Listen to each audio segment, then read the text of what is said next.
Good morning students. कल हमने chapter 1 की रीडिंग कंप्लीट कर ली थी, नमक को दरोगा चैप्टर। अब हम इसके क्वेश्चन आंसर करेंगे। आपको क्या करना है, एक फेयर नोटबुक लगानी है, उसमें हम क्वेश्चन आंसर डिस्कस करेंगे। आपको अपने आप से लिखने हैं और sorry, if you are facing any problem then you contact me. अगर लगता है कि ये चीज़ समझ नहीं आई या कुछ कोई भी प्रॉब्लम है तो आप मुझसे कांटेक्ट कर सकते हैं। और सेकंड थिंग, आपको आंसर जो है वो खुद आंसर की फॉर्मेशन करनी है। मैं आपको डिस्कस कर रही हूँ, आपको बता रही हूँ, चैप्टर रीडिंग भी आपने की है तो आंसर आपको खुद ही फ्रेम करने हैं। क्वेश्चन नंबर 1, कहानी का कौन सा पात्र आपको सर्वाधिक प्रभावित करता है और क्यों? पात्र मतलब करैक्टर, मेन करैक्टर। इस कहानी में मेन करैक्टर कौन थे? दो ही थे, पंडित वंशीधर और पंडित अलोपीदीन। इसके अलावा अन्य पात्र भी थे, उनके पंडित वंशीधर के फैमिली वाले थे और वकील, जज, बट वो सब एक माइनर से रोल में थे। जो मुख्य पात्र वो कौन है? दो ही हैं, पंडित वंशीधर और पंडित अलोपीदीन। अब पंडित वंशीधर और पंडित अलोपीदीन के अंदर हम देखते हैं दोनों में, तो दोनों ही अगर देखा जाए तो काफ़ी अच्छे पात्र हैं, लेकिन एक जो है वो बहुत ईमानदार है और दूसरा जो है वो क्या है, वो भ्रष्टाचार में लिप्त है। वो चोरी छिपे नमक का व्यवसाय करता है, जो टैक्स बचाना चाहता है। तो हमें इस कहानी का पात्र वंशीधर सबसे अधिक प्रभावित करता है। वह ईमानदार, प्रभावित वही व्यक्ति करता है जो हमें कोई शिक्षा देता हो, जो जिसका खुद का चरित्र अनुकरणीय हो। अनुकरणीय मतलब जिसको कोई अनुकरण कर सके, फॉलो कर सके। तो इसलिए इस कहानी का पात्र वंशीधर सबसे अधिक प्रभावित करता है। वह ईमानदार, शिक्षित, कर्तव्यपरायण व धर्मनिष्ठ व्यक्ति है। उसके पिता उसे बेईमानी का पाठ पढ़ाते हैं, घर की दयनीय दशा का हवाला देते हैं, परंतु वह इन सब के विपरीत ईमानदारी का व्यवहार करता है। उसके पिता भी उसको कहते हैं कि ऊपर की आमदनी का ध्यान रखना, घर के सभी लोग उससे पैसा चाहते हैं, लेकिन फिर भी वो ईमानदारी का व्यवहार करता है। वह स्वाभिमानी है। अदालत में उसके खिलाफ गलत फैसला लिया गया, उसकी नौकरी चली गई। कहानी के अंत में उसे अपनी ईमानदारी का फल मिलता है और पंडित अलोपीदीन ने उसे अपनी सारी जायदाद का मैनेजर बना दिया। आजीवन मैनेजर मतलब जब तक वो जीवित रहेंगे तब तक वो मैनेजर रहेगा। तो उसको अपनी ईमानदारी का फल क्या मिला है? बहुत बड़ा फल मिला है। अगर वो अपने परिवार वालों के, माता पिता के कहने में आकर बेईमानी करता, रिश्वत ले लेता, तो क्या उसको इतना बड़ा पद मिलता?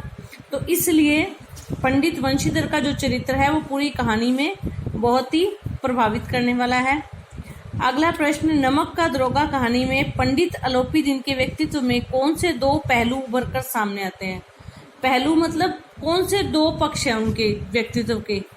एक तरफ तो वो टैक्स चोर हैं, कर बचाने के लिए रात में चोरी छिपे नमक का व्यवसाय कर रहे हैं, और दूसरी तरफ वो ईमानदारी का आदर करना जानते हैं, तभी तो वो पंडित वंशीधर को इतना बड़ा पद देते हैं उनकी ईमानदारी से खुश होके। तो उनके चरित्र के दो पहलू हैं और दोनों ही पहलू हम यहाँ पे करेंगे। लक्ष्मी के उपासक, पंडित अलोपीदीन लक्ष्मी के उपासक हैं। लक्ष्मी मीन्स पैसा, धन। ये वे लक्ष्मी को सर्वोच्च मानते हैं। उनका मानना है कि लक्ष्मी जो है ना वो बहुत पावरफुल होती है, लक्ष्मी में बहुत शक्ति होती है। वह लक्ष्मी के द्वारा कोई भी काम कर सकते हैं, सबको खरीद सकते हैं। और दूसरा वो ये मानते हैं कि धन के बल पर वो अपने गलत काम को भी सही कर सकते हैं, इसीलिए वो नमक का अवैध धंधा करते हैं। वंशीधर द्वारा पकड़े जाने पर वे अदालत में रिश्वत देकर वकीलों को खरीद लेते हैं, जज को खरीद लेते हैं और अपने आप को रिहा करवा लेते हैं और वंशीधर को नौकरी से हटवा देते हैं। दूसरी तरफ ईमानदारी के कायल, उनके व्यक्तित्व का एक उज्जवल पक्ष भी सामने आया है। उज्जवल मतलब अच्छा, साफ। वो क्या है कि वो पंडित वंशीधर की ईमानदारी की कद्र करते हैं और उन्हें अपनी जायदाद का स्थायी मैनेजर बना देते हैं। वेतन, रहने की सुविधाएं और मान सम्मान देते हैं। अगर कोई आम व्यक्ति होता तो वो क्या करता, वो बदला लेने की सोचता कि पंडित वंशीधर ने मेरे साथ इतना गलत किया है, मेरी इतनी बेइज्जती हुई है, तो वो बदला लेने की सोचता। लेकिन पंडित अलोपीदीन ने उसकी पंडित वंशीधर की ईमानदारी का आदर किया, जो कि उनके व्यक्तित्व का एक बहुत अच्छा पहलू है। नेक्स्ट क्वेश्चन, कहानी के लगभग सभी पात्र समाज की किसी न किसी सच्चाई को उजागर करते हैं। निम्नलिखित पात्रों के संदर्भ में पाठ से उस अंश को उद्धृत करते हुए बताइए कि यह समाज की किस सच्चाई को उजागर करते हैं। मैंने बोला ना कि कहानी के अंदर बहुत सारे पात्र हैं, लेकिन मुख्य पात्र कौन थे? पंडित वंशीधर और पंडित अलोपीदीन। तो अब इन्होंने वृद्ध मुंशी कौन है? वंशीधर के पिता, वकील जो अलोपीदीन का केस लड़ रहे हैं, और शहर की भीड़ जो पंडित अलोपीदीन का समर्थन कर रही है। तो इन सब का वर्णन करना है हमने। सबसे पहले आते हैं वृद्ध मुंशी जी। यह वंशीधर के पिता हैं, जो भ्रष्ट चरित्र का प्रतिनिधि करते हैं। वो अपने बेटे को ऊपर की कमाई के लिए प्रोत्साहन करते हैं। वो कहते हैं कि आम आदमी का जीवन जो है वो ऊपर की कमाई से चल सकता है। तो उनका ये कहना है कि घर चलाने के लिए अब मैं तो बूढ़ा हो चुका हूँ, तुम ही घर चलाने वाले हो, और घर चलाने के लिए ऊपर की आमदनी जरूरी है। जो महीने की आमदनी है, जो महीने की मासिक जो तनख्वाह है, वो तो क्या है? पूर्णिमा के चंद्रमा के समान है। जैसे पूर्णिमा का चांद महीने में एक बार दिखाई देता है, वैसे ही तनख्वाह एक बार दिखाई देती है, उसके बाद वो समाप्त हो जाती है। और जो ऊपर की आमदनी है वो झरने की तरह निरंतर बहती रहती है, अर्थात वो हमेशा मिलती रहती है, तो जिससे घर के खर्चे चलते हैं। तो इसका मतलब क्या है कि वो रिश्वत को बढ़ावा देना चाहते हैं। उनका जो व्यक्तित्व है, जो चरित्र है, वो भ्रष्ट है, तो वो हमें प्रभावित नहीं कर पाता। ये समाज की इस सच्चाई को उजागर करता है कि जो लोग हैं वो पैसे के लिए कुछ भी कर सकते हैं। वकील समाज के उस पेशे का प्रतिनिधित्व करते हैं जो सिर्फ अपने लाभ की फिक्र करते हैं। उन्हें न्याय अन्याय से कोई मतलब नहीं। अगर न्याय अन्याय से मतलब होता तो क्या होता? पंडित अलोपीदीन का जो केस था, क्या वो इस मोड़ पे आता? पंडित अलोपीदीन को इस तरह से अदालत से उनको बाइज्जत बरी कर दिया जाता? नहीं। अगर वकील ईमानदारी से काम करते तो पंडित अलोपीदीन को सजा होती। लेकिन वकीलों ने क्या किया? इन्होंने झूठे आरोप लगाकर पंडित वंशीधर को फंसा दिया और पंडित अलोपीदीन को बचा लिया।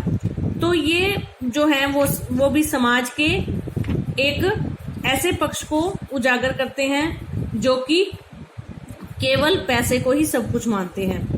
शहर की भीड़ तमाशा देखने का काम करती है। उन्हें निंदा करने व तमाशा देखने का मौका चाहिए होता है। ये हर जगह काम होता है लोगों का। शहर के लोगों का काम क्या होता है? भीड़ का काम क्या होता है? तमाशा देखना। तो यहाँ पे भी भीड़ वही काम कर रही है। वो सब आज पंडित अलोपीदीन को सही कह रहे हैं और पंडित वंशीधर के व्यवहार की आलोचना कर रहे हैं। और सारे के सारे क्या हैं? आज जो है वो तमाशा देख रहे हैं पंडित जी के व्यवहार पर। टीका टिप्पणी मतलब कुछ ना कुछ कह रहे हैं। और पानी को दूध के नाम से बेचने वाले ग्वाला, कल्पित बनाने वाले सेठ, साहूकार, सब के सब आप देवताओं की भांति गर्दनें चला रहे थे।